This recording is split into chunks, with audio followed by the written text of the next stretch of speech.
రాష్ట్రంలో జంగిల్ రాజ్ ప్రభుత్వం నడుస్తోందని మరోసారి రుజువైందన్నారు మాజీ మంత్రి గుడివాడ అమర్నాథ్. అంబటి రాంబాబు ఇల్లు ధ్వంసం చేశారని, ఆయనపై ఆయన కుటుంబ సభ్యులపై హత్యాయత్నం చేశారని ఆరోపించారు.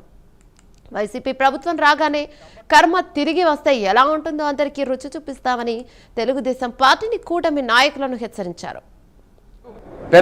మాజీ మంత్రి శ్రీ అంబటి రాంబాబు గారి ఇంటి మీద తెలుగుదేశం పార్టీకి చెందినటువంటి గోండాలు, తెలుగుదేశం పార్టీకి చెందినటువంటి కార్యకర్తలు పెద్ద ఎత్తున వారి ఇంటి మీద దాడి చేసి ఇంట్లో కుటుంబ సభ్యులు, వారి భార్య, కూతురు, వాళ్ళ మనవలు అందరూ ఇంట్లో ఉంటుండగా వాళ్ళని భయభ్రాంతులను చేసి గుంటూరు పట్టణంలో ఉన్నటువంటి వారి నివాసంగా ఎదురుగా ఉంటున్నటువంటి వారి పార్టీ కార్యాలయాన్ని పూర్తిగా ధ్వంసం చేసినటువంటి పరిస్థితులు మనం చూసాం.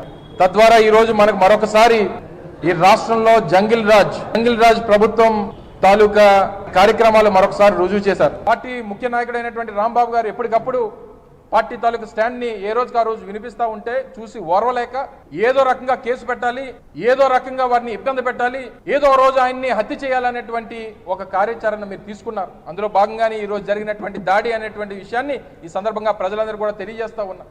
ఈ తెలుగుదేశం పార్టీకి ఇదేం కొత్త కాదు. ఎప్పుడు ఉమ్మడి రాష్ట్రం నుంచి ఈ రోజు వరకు వారి పార్టీ స్థాపించినటువంటి రోజు నుంచి ఎవరు ఈ పార్టీ మీద మాట్లాడినా, ఎవరు ఈ పార్టీ మీద గలమెత్తినా వారిని హత్య చేసేటువంటి కార్యక్రమం వీరికేం కొత్త కాదు. మాజీ మంత్రి శ్రీ అంబటి రాంబాబు గారి ఇంటి మీద తెలుగుదేశం పార్టీకి చెందినటువంటి గోండాలు